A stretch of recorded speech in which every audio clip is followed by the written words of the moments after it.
Assalamualaikum warahmatullahi wabarakatuh. Alhamdulillahirrabbilalamin. Assalatu wassalamu ala asyrafil anbiya'i wal mursalin wa ala alihi wa sahbihi rasulillah ajma'in, amma ba'du. Puji syukur kehadirat Allah. Alhamdulillah, di mana kita masih dan saya sendiri masih bisa menyelesaikan tugas saya. Dan tidak lupa pula salawat serta salam kepada suri tauladan kita Nabi besar Muhammad sallallahu alaihi wasallam dengan mengucapkan Allahumma shalli ala sayyidina Muhammad wa ala ali sayyidina Muhammad. Baik, di sini saya akan menjelaskan sedikit pidato tentang yang bertemakan takwa, solusi Islam mengatasi eksis modernisasi. Oke, baik. Seiring pesatnya perkembangan ilmu dan teknologi, cepatnya kemajuan iptek dan derasnya arus informasi yang melanda umat manusia dewasa ini justru dari satu sisi menimbulkan dampak negatif berupa kerusakan-kerusakan tata nilai kehidupan. Kian meningkatnya kriminalitas dengan tindak kekerasan, judi, penyalahgunaan obat terlarang, sarana dan prasarana kemaksiatan semakin mudah didapatkan misalnya dari panti-panti pijat sampai diskotik dan tempat-tempat hiburan kelas tinggi, dari bioskop-bioskop yang ada di dalam rumah sampai foto-foto porno yang sangat tidak bermoral. Contoh lainnya kasus-kasus pembunuhan, pemerkosaan, dan perzinaan hampir terjadi setiap hari, baik yang memenuhi halaman-halaman surat kabar atau yang menjadi berita-berita aktual radio dan televisi. Maka dalam salah satu penyataannya, Kepala Badan Koordinasi Keluarga Berencana Nasional menyatakan bahwa dalam 2 tahun terakhir ini tercatat sebanyak 2 juta wanita melakukan aborsi atau pengguguran kandung. Nauzubillah, 750.000 diantaranya remaja belum menikah. Dan kalau dibandingkan dengan angka kelahiran per tahunnya, maka jumlah 2 juta janin yang mati karena aborsi tersebut adalah amat sangat luar biasa. Dan jika ini terus disurut, maka jika ini terus diurut, maka jumlah yang akan didapat tentunya akan jauh lebih besar lagi. Sungguh penjagalan besar-besaran terhadap cikal bakal umat manusia tengah merajalela. Inilah gambaran betapa telah hancurnya moral generasi muda kita, betapa karena mengejar nikmat dunia yang fata morgana ini. Jadi inikah modernisasi yang kita idam-idamkan? Inikah globalisasi yang kita perjuangkan? Kerusakannya jauh lebih kita rasakan daripada kemaslahatan. Jawabnya ialah modernisasi dengan iptek yang melaju cepat tidak memberikan makna kehidupan. Semua menduga modernisasi itu akan membawa kesejahteraan. Mereka lupa, di balik itu ada gejala yang dinamakan the agony of modernization, yaitu azab sengsara karena modernisasi seperti kian meningkatnya kriminalitas dengan tindak kekerasan, pemerkosaan, judi, narkotika, kenakalan-kenakalan remaja, prostitusi, bunuh diri, gangguan jiwa, dan berbagai kerusakan lingkungan hidup dan tata nilai kehidupan. Dan sekarang ini saudara-saudara kita tengah berada di dalam era globalisasi dan modernisasi tersebut.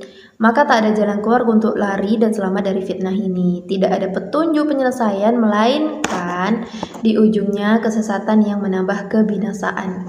Kecuali petunjuk dan jalan keluar yang ditawarkan oleh Al-Islam, yaitu takwa kepada Allah, sebagaimana yang dijanjikan di dalam surah At-Talaq ayat 2 dan 4.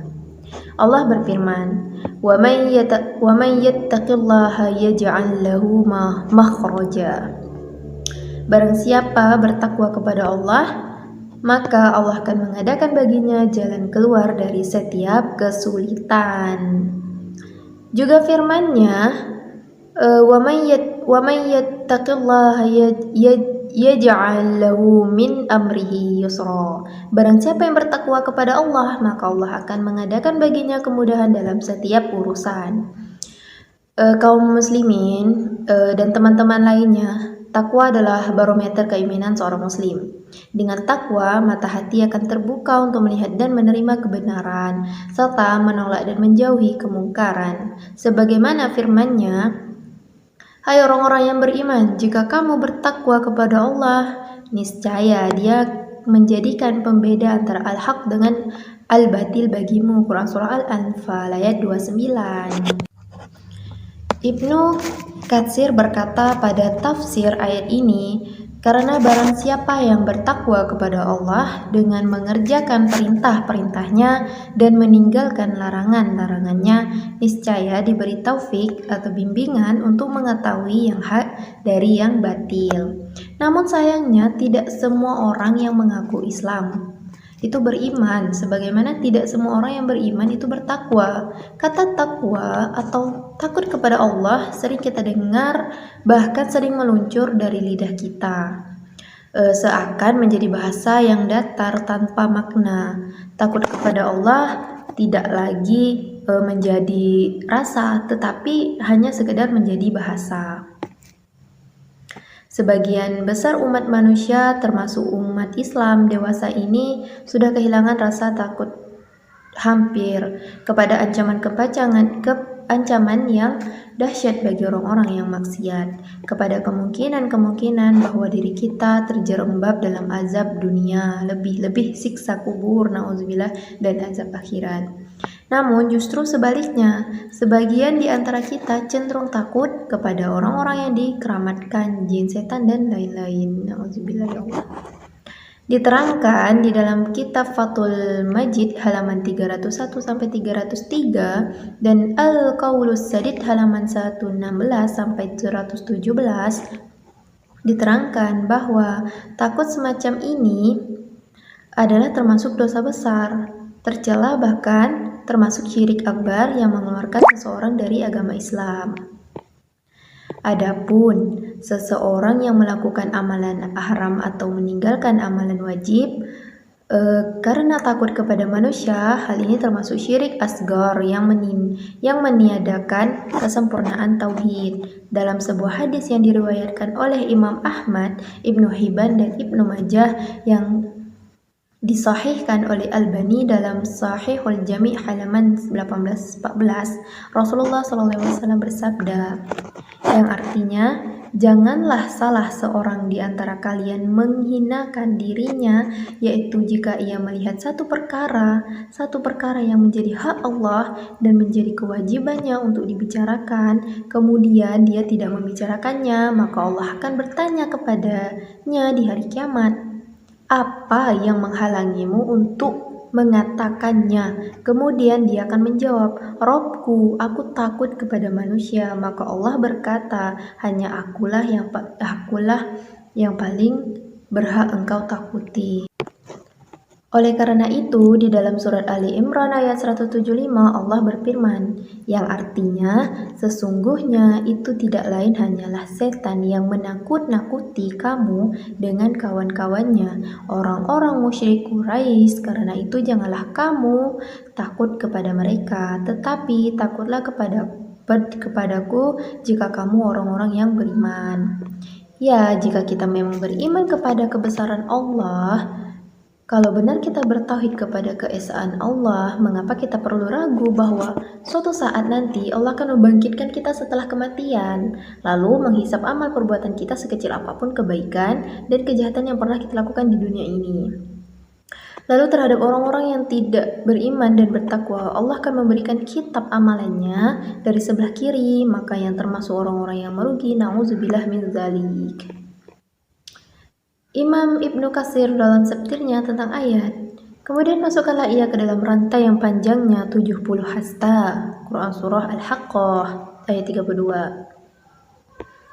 Tentang arti Ibnu Katsir mengukakan perkataan Ibnu Jurayj bahwa Ibnu Abbas berkata, besi rantai itu dimasukkan dari arah duburnya lalu keluar melalui mulutnya.